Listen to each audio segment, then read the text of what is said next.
When I think about, sometimes I get these questions, and I know them very well because they're questions I asked.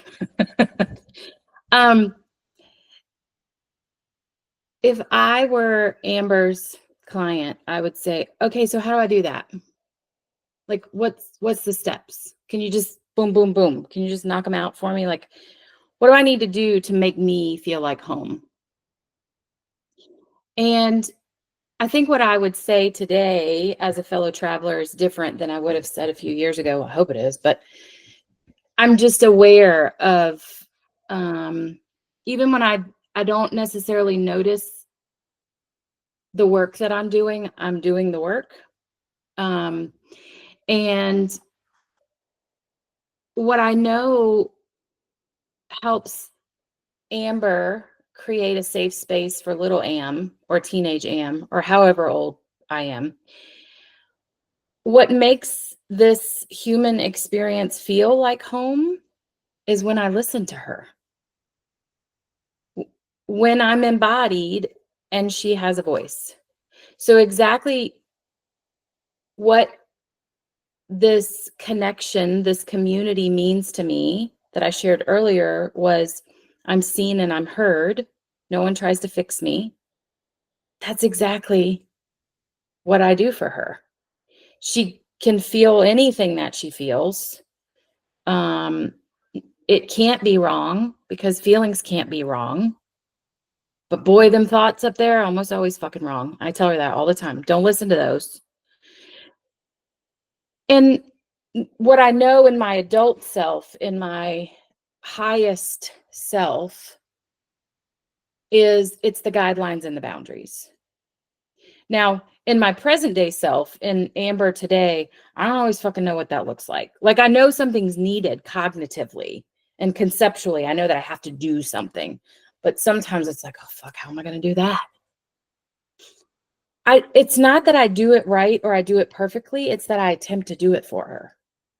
It's that Brene Brown definition of courage. It's equally bravery and fear.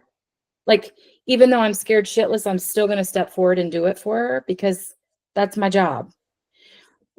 And that's what I assume. That's what I commit to in recovery is I now get the opportunity to take care of me.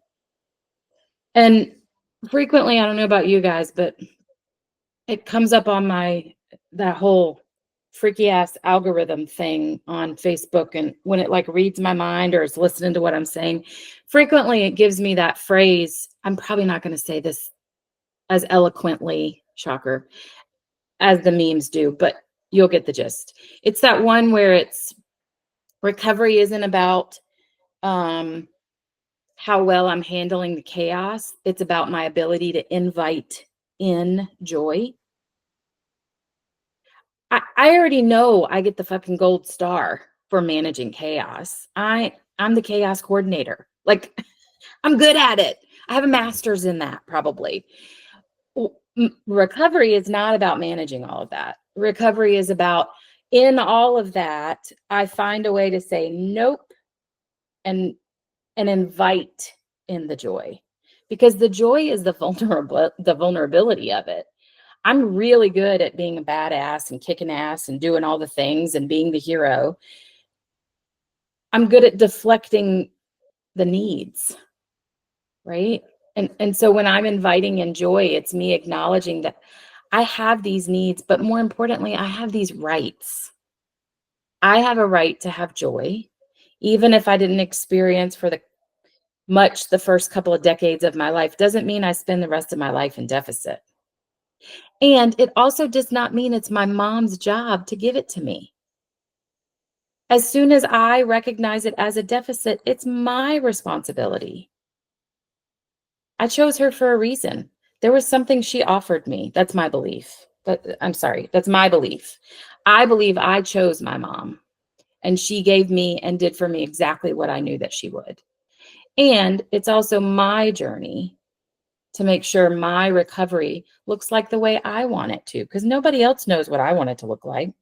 In fact, half the time they're going, Amber, what the hell are you doing? I don't have to explain it, right? I don't need to explain it. It's mine, and it needs to look the way that I feel safe. So when we look at how do I do this? How do I make me home? The first place we do that is through guidelines and boundaries. And those guidelines that I do for other people, sometimes when I'm able to hold space for a fellow traveler, when I'm able to love without fix,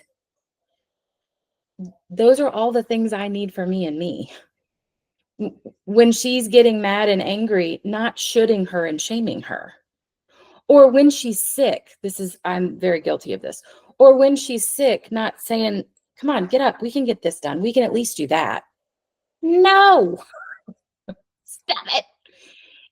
It's doing for me what I would do for anyone that I care about.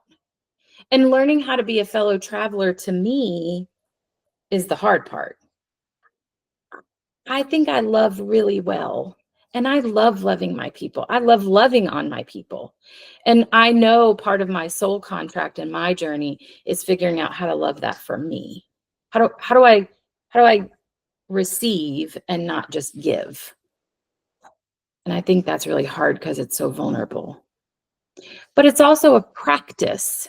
It's not a task. A practice means it's something that I do and I keep doing it and I keep getting better at it. A task is something I do and I'm done. Well, I'm not a task. I'm not a project. And so thinking about recovery is about inviting in the grief, because when I can feel this end of the spectrum, I now can feel this end of the spectrum. I don't get to numb out just the ones that hurt, right? Because the ones that hurt and the intensity that they hurt are equal to the ones that don't hurt. That means the joy that I feel is going to have the same intensity as the grief I felt, right? Which is really amazing. If I grieve that deeply and I allow myself to feel, I rest in the middle of it so my body has the right to recognize what I'm missing. That means when I'm in the joy, it's going to be that intense too. It's going to be that amazing too. So I hope this was helpful for you guys.